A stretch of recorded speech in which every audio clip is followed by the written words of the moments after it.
Estamos começando mais um programa Saúde é Tudo, aqui pela sua TV União de Natal. Então, hoje nós vamos falar sobre retina, que é uma parte do olho mais interna, onde acontece uma série de alterações que é necessário a presença do especialista, e por isso mesmo estamos aqui com o Dr. Carlos Pinheiro, que é médico, formado em oftalmologia e com especialidade em retina e vítreo, do Banco de Olhos do Rio Grande do Norte e também da maternidade Januário Cico. Colega de longas datas, que sempre nos acompanhou em todos os momentos e que vai nos trazer algumas informações da sua especialidade, coisa que é tão importante para a saúde ocular.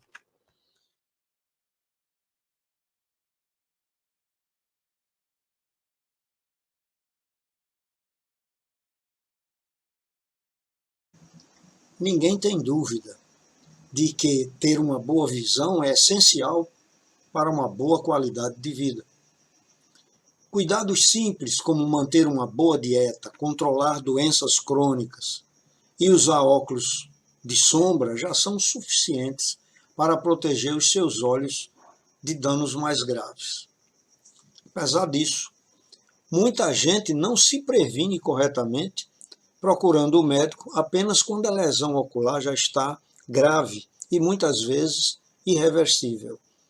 O mais indicado, portanto, é que você realize consultas oftalmológicas regularmente para identificar lesões ainda precoces e tratá-las de forma eficaz para preservar sua visão.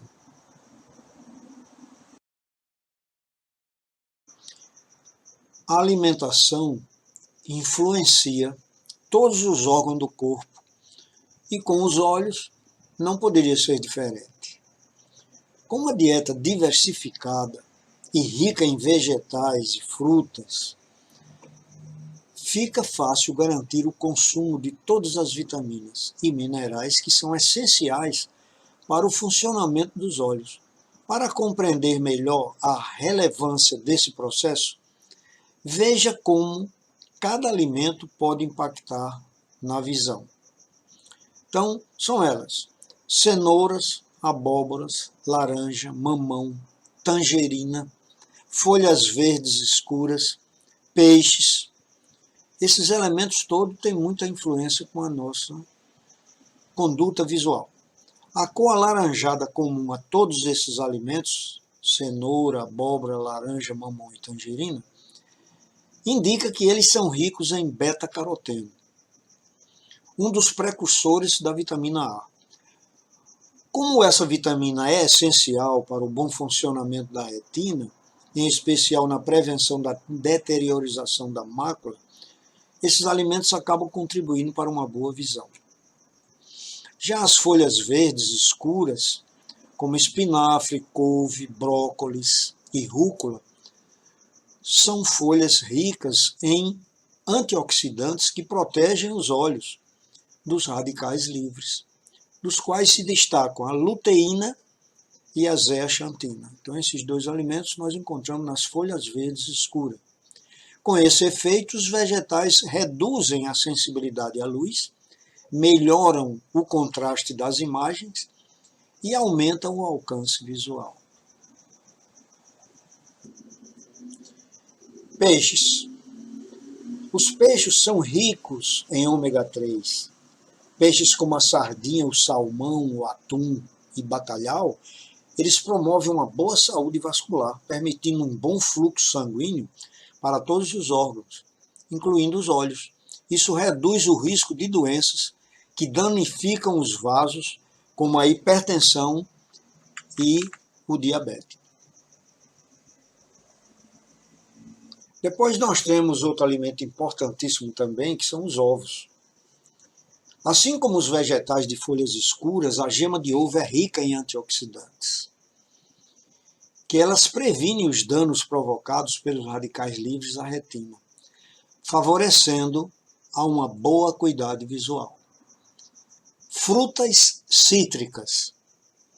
A laranja, o limão, o morango e outras frutas cítricas, elas são ricas em antioxidantes do tipo flavonoide, que elas agem protegendo o organismo de danos de envelhecimentos provocados por radicais livres. No caso dos olhos, isso implica em uma proteção extra contra uma coisa chamada degeneração macular.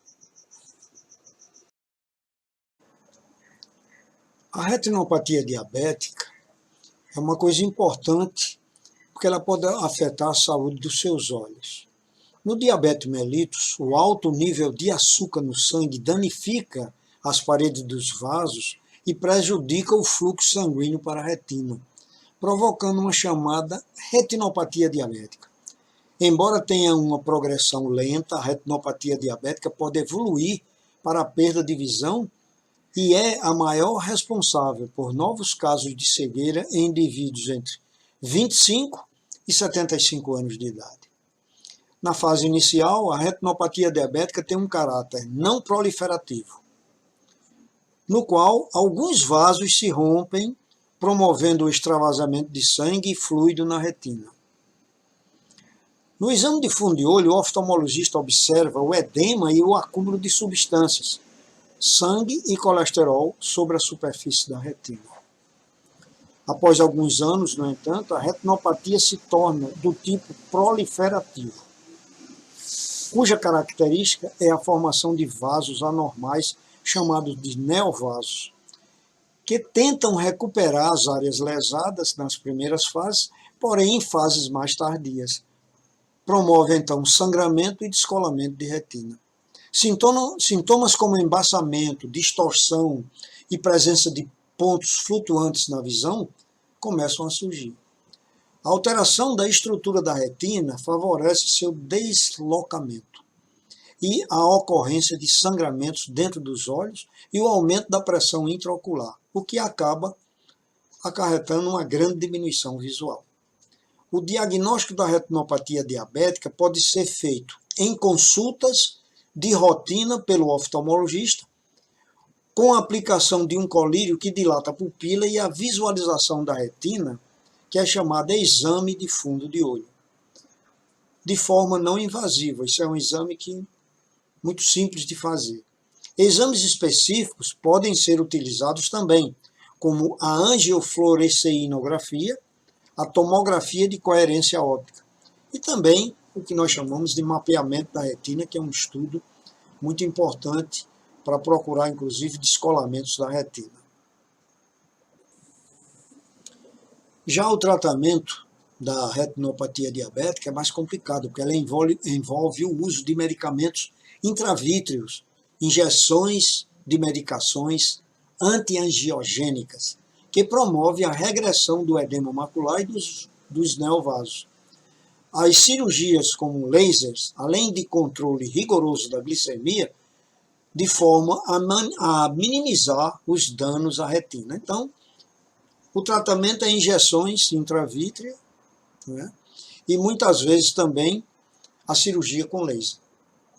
Mas a diabetes não causa só a retinopatia diabética, ela também causa problemas como glaucoma, catarata e miopia.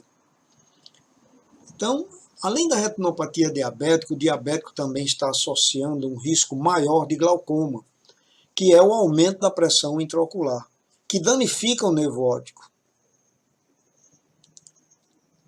E catarata também, que é uma opacificação do cristalino que impede a luz de chegar até a retina. Como nós estamos vendo, são complicações que acontecem no paciente diabético de longa duração. Outra condição que pode surgir é a alteração temporária da refração, com o indivíduo apresentando miopia após as refeições. Então, depois da refeição, o diabético apresenta uma hiperglicemia que provoca uma retenção de água e o inchaço do cristalino. A avaliação da acuidade visual, portanto, deve ser feita quando a glicemia está controlada, para não gerar prescrições inadequadas de óculos. Ou seja, um paciente que está com hiperglicemia, no caso do diabetes, ele pode apresentar uma miopia e o oftalmologista, se não tiver bem avisado, ele muda o óculos do paciente e quando a glicemia volta ao normal, o óculos que ele passou naquele momento está errado. Então, finalizando, né, para a gente juntar as coisas, a diabetes ela tem grandes riscos para o globo ocular.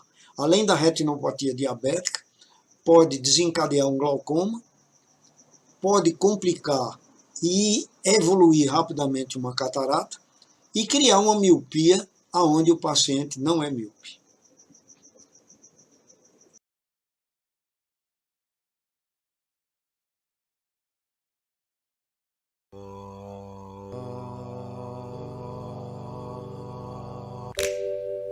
O diabetes é uma doença que se caracteriza pela elevação dos níveis de glicose, ou açúcar, no sangue. Ela pode provocar complicações em vários órgãos e tecidos do corpo. Nos olhos, entre as doenças causadas pelo diabetes, a mais frequente é a retinopatia diabética. João sofre de retinopatia diabética. Isso significa que as paredes dos vasos sanguíneos da sua retina, uma região conhecida como fundo de olho, sofreram estreitamento ou bloqueio, com formação de microaneurismas na região. Esses microaneurismas frequentemente rompem ou extravasam sangue, causando hemorragia e infiltração de gordura na retina. Dona Helena foi diagnosticada com diabetes aos 52 anos. Aos 74, começou a ter problemas na visão. A retinopatia diabética atinge mais de 75% das pessoas com diabetes há mais de 20 anos. Mas Dona Helena deu sorte. A doença foi diagnosticada em sua fase inicial e ela obteve bons resultados com a fotocoagulação por raio laser. Durante o tratamento, foi feita a cauterização de áreas da retina de Dona Helena na tentativa de prevenir o processo de hemorragia.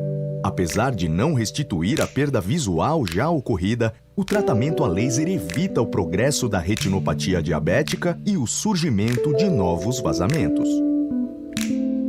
Rita teve retinopatia diabética exudativa, em que as hemorragias e as gorduras afetam a mácula, que é necessária para a visão central, usada para a leitura.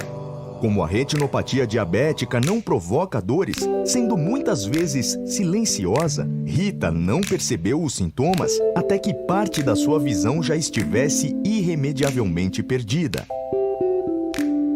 Seu Carlos teve retinopatia diabética proliferativa, ou seja, a doença dos vasos sanguíneos da retina progrediu, ocasionando a proliferação de novos vasos anormais que são chamados neovasos. Estes novos vasos são extremamente frágeis e também podem sangrar ou proliferar para o interior do olho, causando graus variados de destruição da retina e dificuldade de visão. A proliferação dos neovasos também pode causar cegueira em consequência de um deslocamento de retina. Rodolfo começou a perceber a vista embaçada. Depois, surgiram manchas ou pontos escuros no seu eixo da visão. Uma súbita hemorragia no vítreo fez com que ele ficasse cego. Os diabéticos apresentam um risco de perder a visão 25 vezes maior do que as pessoas que não portam a doença. A retinopatia diabética é responsável por 5% dos casos de cegueira no mundo. Por isso, é extremamente importante a consulta periódica ao oftalmologista. Dona Juraci tem diabetes.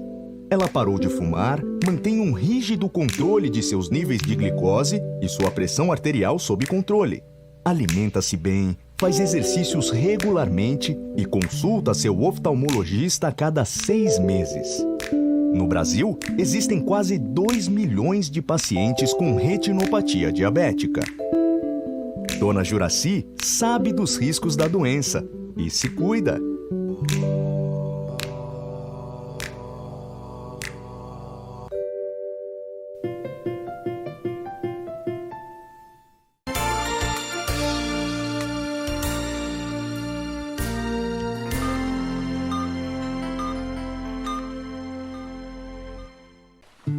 A vida é feita de momentos inesquecíveis. Em um deles, eu te convido a desfrutar em clima serrano, na cidade de Monte das Gameleiras, onde a natureza está presente da melhor forma. Aqui a sua imaginação flui e a sua energia se renova a cada momento. Vem desfrutar desse paraíso conosco. Pousada Encanto dos Pássaros. O paraíso é aqui. O que é um sonho para você? Algo distante, utópico, inatingível? Para nós, um sonho é algo que, com trabalho, dedicação e foco, podemos alcançar. Nossos valores chegam até você em forma de sorvete, picolé, cobertura, casquinha, canudos wafer, água mineral, gelo mineral e polpa de fruta. Um mix de produtos que, assim como nossos sonhos, não param de crescer. Este é o Grupo Esterbom. Qualidade que surpreende. A TV House é uma assistência técnica especializada em televisões de todas as marcas e autorizada das marcas Mondial, Mallory, Cadence, entre outras. Somos a escolha confiável quando se trata de resolver qualquer problema com a sua televisão, cafeteira, liquidificador, ventilador, micro-ondas e muito mais. Com uma equipe de técnicos altamente treinados e qualificados, estamos prontos para diagnosticar e reparar qualquer tipo de falha do seu eletrodoméstico. Funcionamos de segunda a sexta, das 8 às 17 horas e sábado, das 8 às 12 horas. Venha fazer o seu orçamento sem compromisso.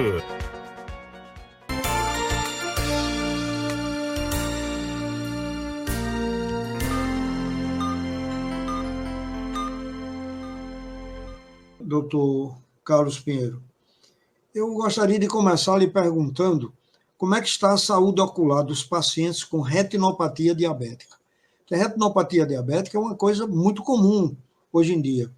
São muitas as pessoas portadoras de diabetes e quase sempre, hoje em dia, pela evolução que teve o tratamento do diabético, ele não morre de diabetes, mas muitas vezes ele tem problemas sérios da visão pela retinopatia. Então, como está a saúde ocular desses pacientes? Primeiramente, é um grande prazer estar aqui com o professor Marcos Fulco, foi meu professor aqui na faculdade, na UFRN, e até hoje nós somos amigos, e é um prazer estar aqui conversando com ele, dando essas informações para a população do Rio Grande do Norte. Bom, hoje em dia, a saúde ocular dos pacientes com retinopatia diabética está bem melhor do que antes, porque existe uma conscientização dos pacientes de que há uma necessidade de um controle, no mínimo, anual, esses pacientes irem para o oftalmologista, principalmente o oftalmologista especialista em retina, para ser realizada a fundoscopia, o mapeamento de retina, que é a fundoscopia sob dilatação pupilar, e para a gente examinar toda a retina com muita frequência, para que possamos fazer o tratamento devido exatamente no início das alterações. Então, se não existe nenhuma alteração, continua acompanhando para que, quando surgirem as alterações, esses pacientes sejam bem tratados. É uma coisa que me preocupou bastante, doutor Carlos Pinheiro, foi a minha ida a semana passada lá no serviço de olhos do Hospital das Clínicas, onde eu fiquei durante 47 anos.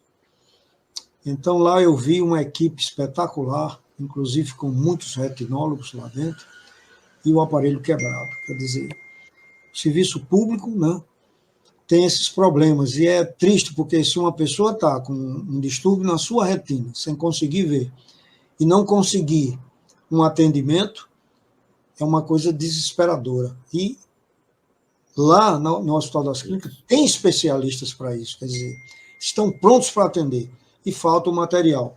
Na sua experiência, o que é que você me diz ainda sobre esse ponto que me perturbou muito quando eu passei lá?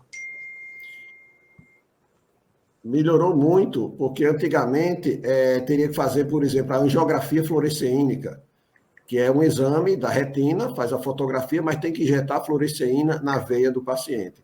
Hoje em dia existe o OCT, que é a tomografia de coerência óptica, em que podemos visualizar as alterações retinianas apenas com a imagem.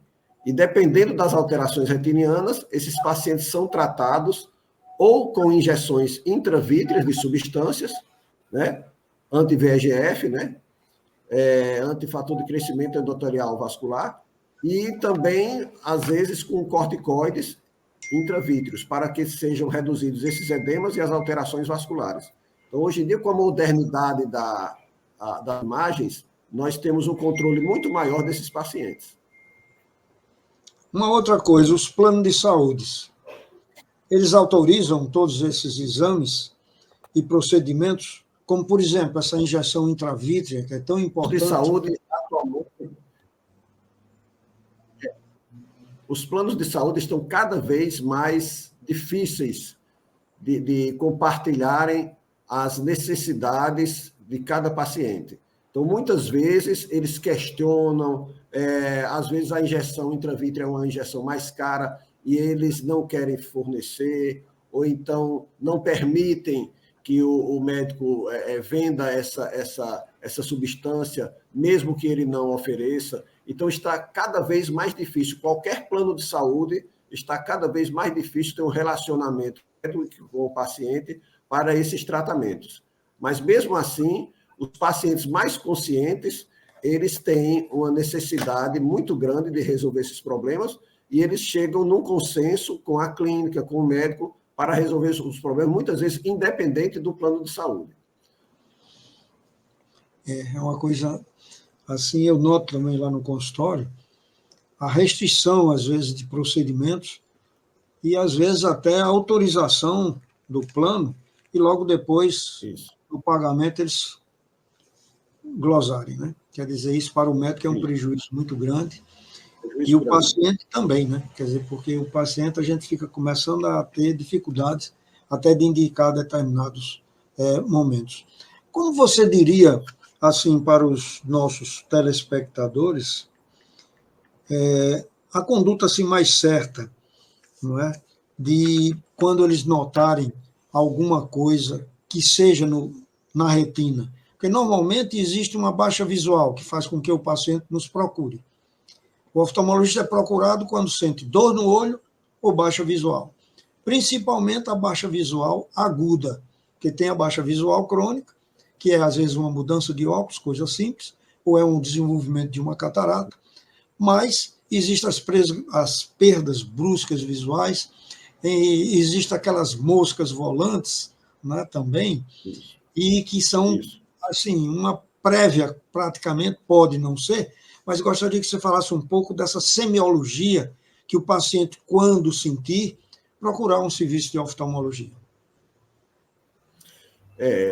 Como o senhor disse, não só a baixa de visão, como as moscas volantes, como a gente chama simplesmente, que são os floaters, podem ser alterações só no vítreo, pequenas alterações que não vão interferir na visão, apenas com aquelas moscas volantes, mas muitas vezes essas moscas volantes são uma predisposição a uma ruptura retiniana. Já existe o início de uma ruptura, e essa ruptura tem que ser tratada, ou com laser, ou com crio, né? E muitas vezes, quando não tratadas, podem provocar o descolamento de retina. E no caso do diabetes, qualquer alteração, inclusive de campo visual, que o campo visual não afeta somente aqueles pacientes que têm glaucoma. O campo visual pode afetar também aqueles pacientes com retinopatia diabética. Pode ter uma isquemia numa certa área, que aí vai comprometer o campo da visão. Então, tudo isso, realmente, o paciente tem que estar atento, repetindo, na cuidado visual, nas moscas volantes do campo visual, para que sejam tratados precocemente e não desenvolvam lesões mais agressivas, que muitas vezes pode significar uma perda visual muito extensa. Sobre a cirurgia do descolamento de retina. Uma vez diagnosticada por nós oftalmologistas, mas sempre nós temos que fazer um encaminhamento para o colega especialista. Retina, só quem opera é o retinólogo. Eu pergunto, como é que está a frequência dessas cirurgias? Como é que está, assim, a condição do retinólogo poder salvar a visão do paciente, que, como nós sabemos, às vezes por conta de interferências de hospitais e convênios, às vezes demora mais. E a cirurgia de retina, quanto mais rápida, no meu entender, melhor. Isso. É como o senhor disse, às vezes os planos é que são as maiores dificuldades. Mas em termos de tecnologia, nós estamos com tecnologia extremamente avançada. Existe uma vitrectomia com muitos cortes por minuto, né, por segundo, por minuto, em que essa frequência é muito importante para poder cortar o vítreo e aspirar com muito mais tranquilidade, sem haver o risco de um comprometimento maior da retina. Então, os aparelhos estão cada vez mais avançados, só que estão cada vez mais caros, né? Cada aparelho necessita de um kit para que seja realizado, assim como tem na cirurgia de catarata, tem que ser instalado o kit para aquele procedimento.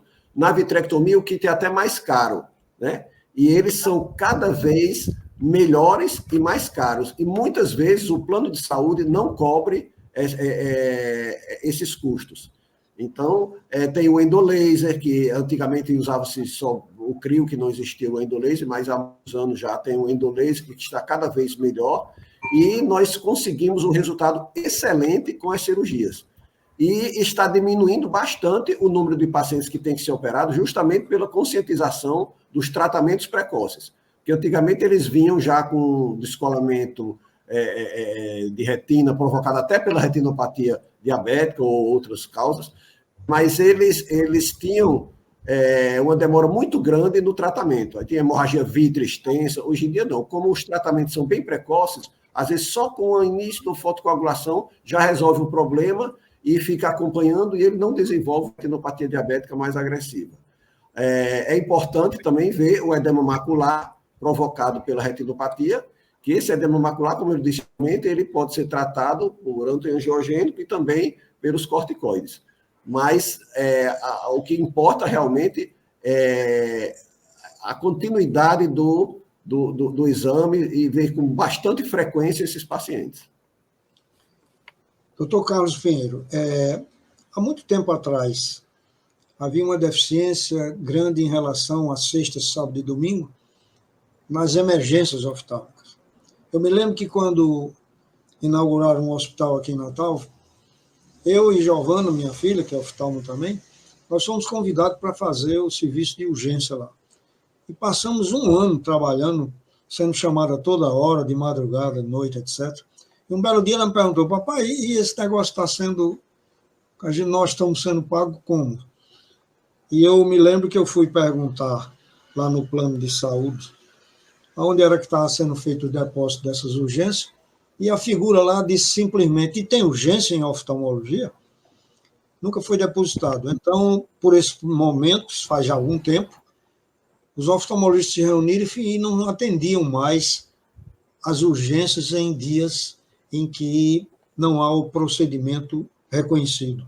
Eu pergunto, hoje em dia, como é que está funcionando isso? Está cada vez pior. Está cada vez pior. Existem clínicas, realmente, em shoppings que conseguem fazer esses atendimentos. Mas a grande maioria das clínicas não faz o atendimento de urgência. E muitas vezes o paciente vai para um hospital Monsenhor Valfredo Gugel, que os médicos são excelentes, mas não tem os equipamentos adequados. Eu, inclusive, já trabalhei no início da minha vida profissional no Hospital Valfredo Gugel, e até hoje continua com essa dificuldade. Não tem os equipamentos, não tem os instrumentais cirúrgicos adequados, não tem os equipamentos para exame, não tem os equipamentos adequados para... Então, os pacientes sofrem muito com essa dificuldade da rede pública. E cada vez mais está difícil, é bom não deixar qualquer alteração ser diagnosticada na sexta, noite, sábado, domingo, correr logo durante a semana, porque aqui em Natal e no Rio Grande do Norte, praticamente não tem serviço de urgência. É uma pena, né? A gente ter que dizer isso, mas é importante, inclusive, para a população saber que não é culpa nossa. Não se pode fazer um atendimento com coisas de oftalmologia que são caras e a gente não ter o recebimento do trabalho feito, né?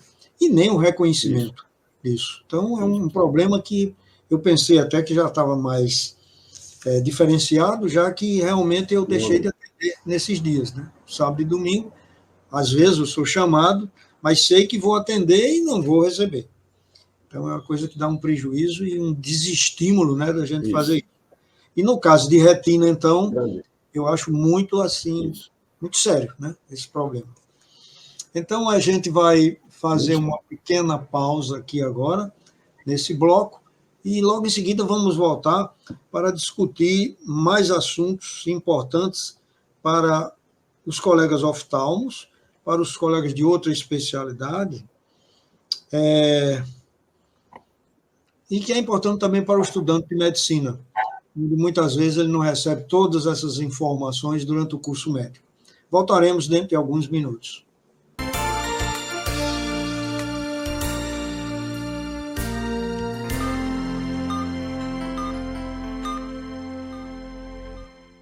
O que é um sonho para você? Algo distante, utópico, inatingível?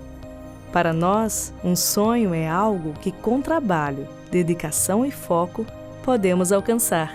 Nossos valores chegam até você em forma de sorvete, picolé, cobertura, casquinha, canudos wafer, água mineral, gelo mineral e polpa de fruta.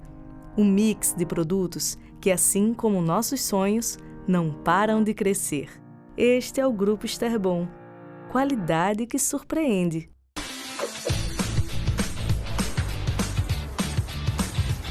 Você, empresário, já pensou em divulgar a sua empresa, o seu negócio através de uma história dentro de um podcast? Pois chegou a hora e a sua oportunidade é aqui, nos estúdios Podcast Apolo 11. Quero convidar você para sentar nessa mesa comigo e contar a história da sua empresa, a sua trajetória, falar um pouco sobre os seus serviços e produtos da sua empresa, através de um bate-papo.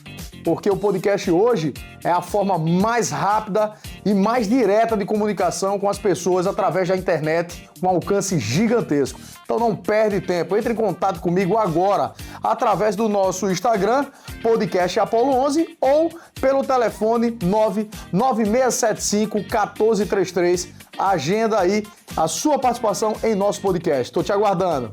Vem nessa. Você busca produtos de higiene e beleza de alta qualidade ou deseja começar o seu negócio? A Santa Lúcia é uma referência no mercado, oferecendo uma ampla variedade de cosméticos e cuidados pessoais, além de equipamentos de beleza. Nossa nova loja ao lado do Natal Shopping, na Zona Sul de Natal, traz ainda mais praticidade para você. Te esperamos para uma experiência de compras incrível. Santa Lúcia, especialista em beleza.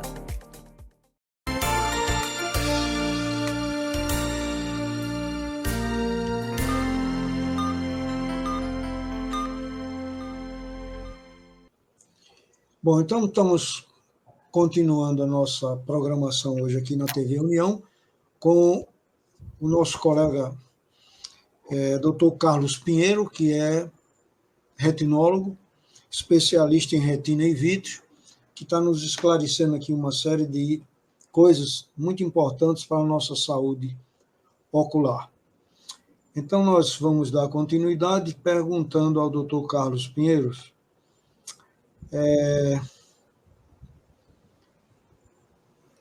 o uso excessivo de dispositivos de informática tem prejudicado muito a visão dos usuários? Sim, com certeza. Com certeza. Porque muitos deles não usam os óculos adequados, que tem que ter o filtro da luz azul. Que a luz azul que fica nas telas dos computadores, celular, elas são prejudiciais à mácula, que é a área de visão central da retina. Então, muitos desses usuários, eles pioram os seus quadros, quer seja do diabético, quer seja da miopia, com o uso desses dispositivos. Eles têm que ter digamos assim, uma interrupção, a cada hora dar uma pausada, ou então a cada meia hora, para não ter a continuidade com aquela a alteração provocada pela luz azul, pela exposição da luz azul.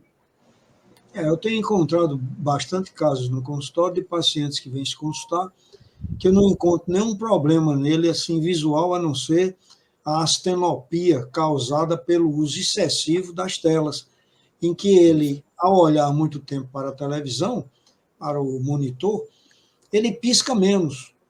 Então, o normal é de 18 a 20 vezes por minuto. Às vezes, eles piscam de 5 a 6 somente. Então, não há uma boa lubrificação da córnea, nem relaxamento da musculatura ciliar. Então, é fundamental que ele faça espaços. E outra coisa, me preocupa muito a questão das crianças, sabe?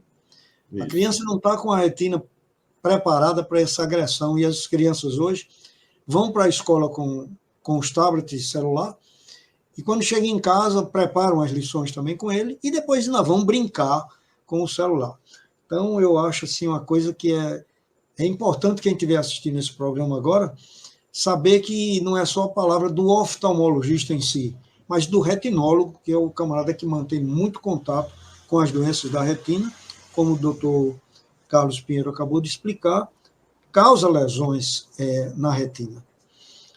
Mas inclusive, causar lesões na retina, desculpa a interrupção, piora a refração, porque o globo ocular, ele fica na acomodação, ele força muito a visão. Então, na criança, isso interfere no crescimento do globo ocular. Então, ele pode crescer mais e provocar uma miopia com astigmatismo, que ele não teria essa alteração maior se não usasse com muita frequência essas telas. Bom, a indicação da cirurgia de catarata é feita diariamente por muitos colegas oftalmologistas. Mas você, como retinólogo, quais seriam os exames necessários para serem realizados antes de uma cirurgia de catarata com implante de lente intraocular, como prevenção do comprometimento retiniano? Hoje em dia estão cada vez mais operando as cataratas no início. Muitas vezes a visão está extremamente boa, o cristalino praticamente transparente. Existem profissionais que querem fazer a cirurgia. Essas cirurgias muitas vezes são contraindicadas, mas são realizadas. Então, para a gente fazer uma cirurgia de catarata, tem que ter uma perda visual razoável e uma condensação do cristalino também razoável. Não precisa ser como antigamente, que se operava uma catarata, já totalmente o cristalino opacificado. Não.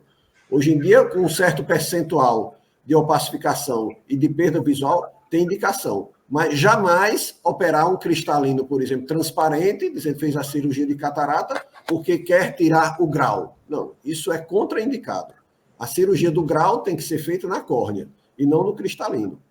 Agora, essas pessoas, elas têm que ter a consciência de que todo ser humano, se tiver muita idade, um dia ele vai desenvolver a catarata, né? Então, eles têm que, antes de fazer a cirurgia de catarata, tem que ser realizado o exame da retina. O mapeamento de retina é fundamental para ser realizado antes da cirurgia de catarata. Esse exame prévio que nós estamos falando aqui é o médico poder olhar o olho lá dentro, porque do lado de fora não se encontra nada. E a gente vê uma catarata e pensa que só tem a catarata, e muitas vezes tem uma lesão como essas que vocês estão vendo aí. Tanto lesões de exudato, que são essas amareladas, mostradas aqui na seta, como lesões hemorrágicas. É claro que um paciente que seja portador de uma lesão desse tipo, de uma retinopatia diabética, ele não vai ser bem sucedido na cirurgia, a não ser que antes ele faça um controle dessa situação. Então, isso é a importância que nós estamos falando sobre um exame antes de fundo de olho. Como também alterações de fundo de olho encontrado em outras doenças dos olhos, como a hipertensão maligna ou a própria hipertensão crônica. É fundamental se examinar o paciente antes de decidir a catarata. Porque se ele tiver alguma alteração, uma degeneração periférica da retina, uma ruptura retiniana, isso pode provocar um descolamento de retina depois da cirurgia de catarata. No entanto, se for realizado o exame e ficar diagnosticada a alteração, essa alteração é tratada antes da cirurgia de catarata e pode-se fazer uma cirurgia de catarata completamente tranquila depois do tratamento dessas alterações. Muito interessante isso que você falou. Então, aqui nós poderíamos dar um lembretezinho, né, do que você vai falar aí. Com que frequência os portadores de diabetes devem procurar um oftalmologista?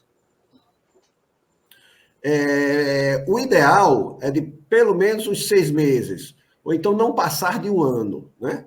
Porque quando passa de 1 ano, realmente as alterações podem ocorrer, mesmo que ele não tenha uma baixa de visão, né?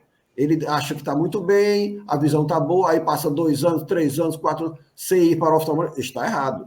Ele tem que ter uma frequência de pelo menos 6 meses a 1 ano para que qualquer alteração seja percebida pelo oftalmologista, quer seja retinólogo ou não, de preferência o retinólogo, para que sejam tratadas essas lesões antes de terem uma baixa da acuidade visual.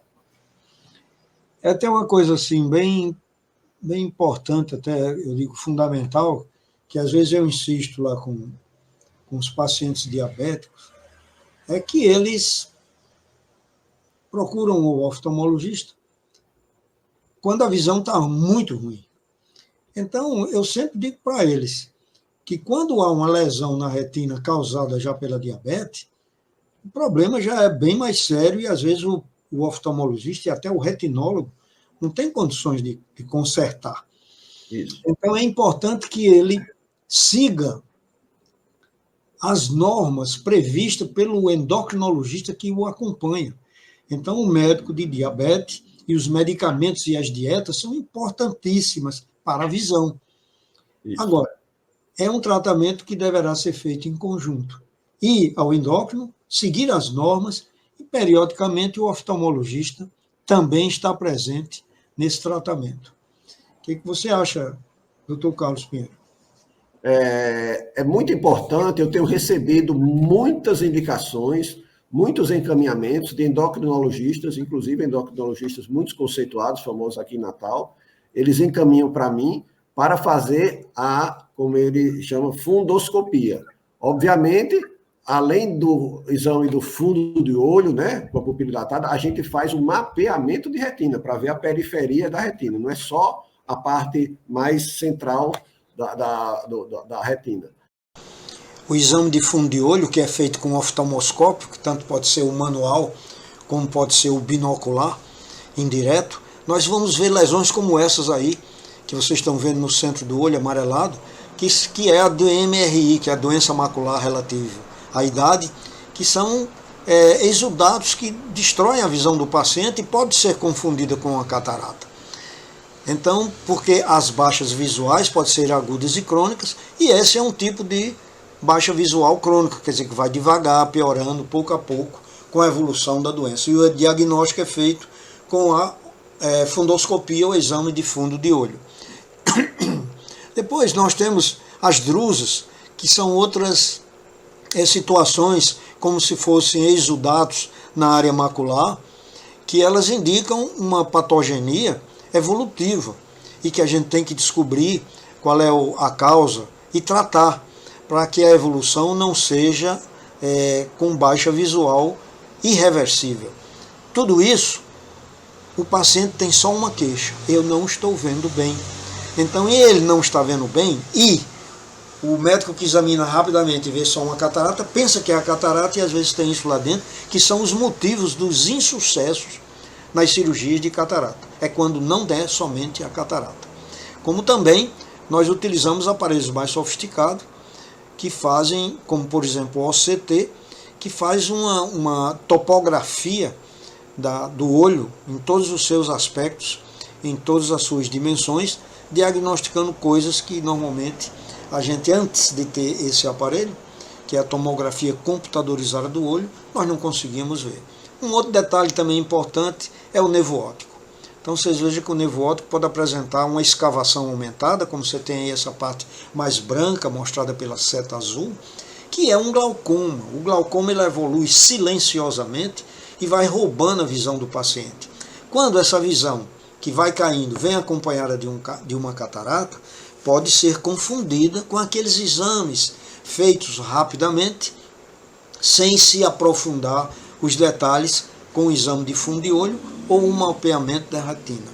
Caso isso aconteça, você faz uma cirurgia de catarata e muitas vezes sua visão, em vez de melhorar ou resolver, ela torna-se até pior e pode dar um problema mais sério. Então, o exame de fundo de olho é importante ser realizado antes da operação de catarata.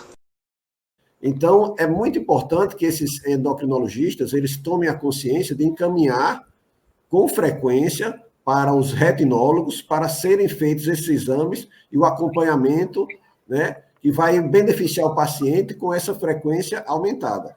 Porque quando passa muito tempo sem encaminhar, às vezes o cliente, o paciente, ele esquece de fazer o exame. Aí, se tiver a estimulação do endocrinologista, é muito importante, porque ele vai com maior frequência, bem conscientizado. Isso aí fica um convite extensivo também aos nossos colegas cardiologistas. Isso. O oftalmologista tem o privilégio de ver a circulação através de um exame que não é invasivo, através da pupila, que é o fundo de olho e mapeamento, em que a gente vê o sangue circulando dentro das artérias e veias, dentro das arteríolas e das vênulas, mostrando assim uma condição que é igual no cérebro, no rim e no coração. Então, é uma informação importante também para o cardiologista. Hoje, apesar dos exames estarem assim, como você mesmo falou, com muita... Hoje se faz uma tomografia do tórax e se vê o índice de cálcio que tem, de calcificação das artérias, etc. Mas muitas vezes o fundo de olho dá uma informação muito importante também. Qual seria a sua opinião, Carlos? Tem que haver sempre uma associação entre o olho e os outros órgãos, né? A pessoa sempre fazer um acompanhamento, né? Os hipertensos, os diabéticos, fazer sempre um acompanhamento, porque esses pacientes, muitas vezes, eles têm um infarto com 34 anos de idade. Por quê? Porque acha que não precisa fazer nenhum exame. Não, obviamente, o infarto aos 34 anos de idade é uma exceção.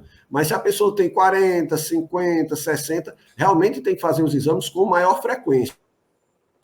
E mesmo sem ter alguma doença sistêmica. Mas se ele é diabético ou hipertenso, ou diabético e hipertenso, realmente essa frequência tem que ser maior mesmo, tem que ser aproximadamente com 6 meses, para que não seja surpreendido com nenhuma agressividade, para que no futuro fique muito difícil realizar o tratamento com êxito. Aqui vai uma pergunta importante para você, Carlos Pinheiro, doutor Carlos Pinheiro. Quais são os tratamentos oftalmológicos disponíveis para portadores de retinopatia diabética? Porque a gente sabe que quando a retina está já afetada pela diabetes, já é uma coisa um pouquinho mais séria. Então, tem ela de forma seca, tem a forma exudativa, mas queria que você desse um alô para a gente. Quais são os tratamentos oftalmológicos modernos, atuais, que nós podemos utilizar nesses pacientes, portadores de retinopatia diabética? Antigamente só tinha a fotocoagulação, né? Mas continua, né? Nós continuamos até a fotocoagulação, tanto na área macular mais periférica, não na fóvea, mas assim, mais na periferia da mácula, e na área mais periférica, se tem área de isquemia, neovascularização, ou então injeções de antiangiogênicos intravítreos, ou corticoides, que são excelentes, com muito maior eficiência do que muitas vezes fazer somente a fotocoagulação. O corticoide tem uma grande vantagem. No caso do antiangiogênico intravítreo, faz-se uma aplicação uma vez por mês. E no caso do corticoide, faz uma aplicação, aí demora assim, uns 5 meses para realizar a outra aplicação. Então, obviamente, a gente tem que ter o cuidado para não desenvolver o glaucoma, porque é corticoide dentro do olho, mas assim, tem uma eficiência muito grande os corticoides intravítreos, né? Intravítreos. E a gente tem que ter esse acompanhamento desses pacientes para que eles não tenham uma lesão irreversível. Aí chega a um ponto que, depois desse tratamento, muitas vezes estabiliza, fica estacionada a retinopatia diabética e não há necessidade de futuros tratamentos, uma vez que houve uma interrupção, principalmente quando a fotocoagulação é numa área que já teve êxito e não precisa mais sofrer uma alteração com o tratamento da fotocoagulação. É uma coisa que tem a ver com a retina, e que é uma coisa bem moderna, eu chamo até isso doença da modernidade, quais são as consequências no desenvolvimento da miopia pelos usuários excessivos das telas? Realmente, os usuários excessivos das telas, quando já são adultos, aí já é outra coisa. Não tem assim o desenvolvimento da miopia, porque o olho já está formado.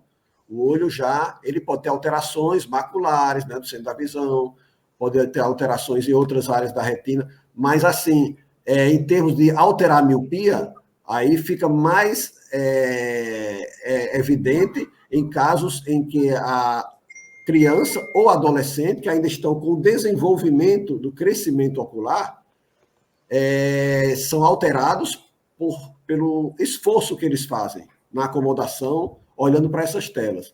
Então, existe uma estimulação para um crescimento indevido, através do excesso de acomodação, um crescimento indevido do diâmetro anteroposterior do olho, provocando a miopia e, consequentemente, também o astigmatismo, onde existe um grau diferente de um eixo para o outro. Você sabe que o progresso das coisas trazem, às vezes, situações imediatistas.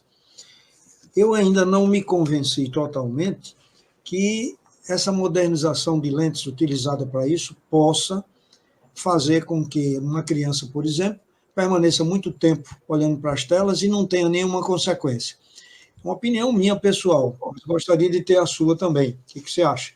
Concordo plenamente. As lentes, elas são boas, são excelentes, mas elas não fazem milagre. Então, realmente, é como o senhor falou, tem que ter uma interferência, né?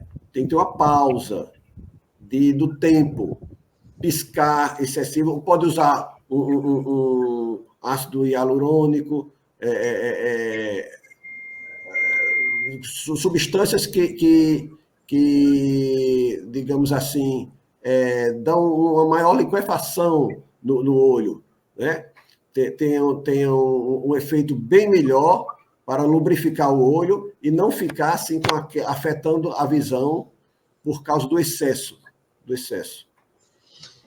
Uma coisa assim para a gente falar aqui para o pessoal também, é a DMRI, que é a doença macular relativa à idade. Isso é uma patologia que, há 50 anos atrás, eu mantinha muito pouco contato com isso, mesmo com pessoas de idade avançada.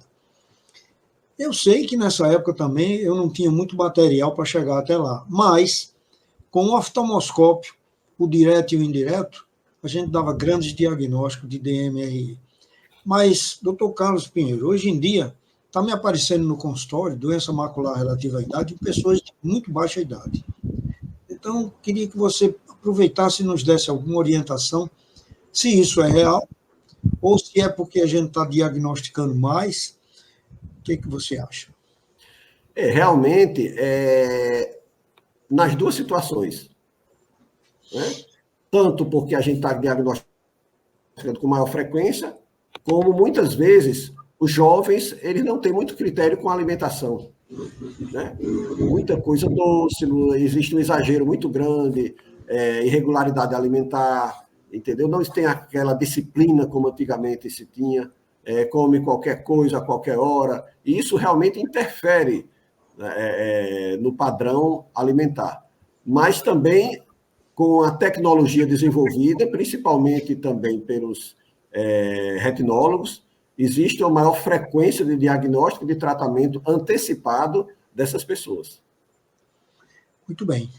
Então, Carlos Pinheiro, eu lhe agradeço você ter conseguido tirar do seu repouso esse momento para vir aqui ficar conosco, levando essas importantes informações para todas as pessoas que a finalidade do nosso programa é exatamente isso, é levar a cultura, é levar o conhecimento a pessoas que às vezes não têm a condição até de fazer uma consulta. E uma divulgação também de conhecimentos que não são comuns a todos os colegas.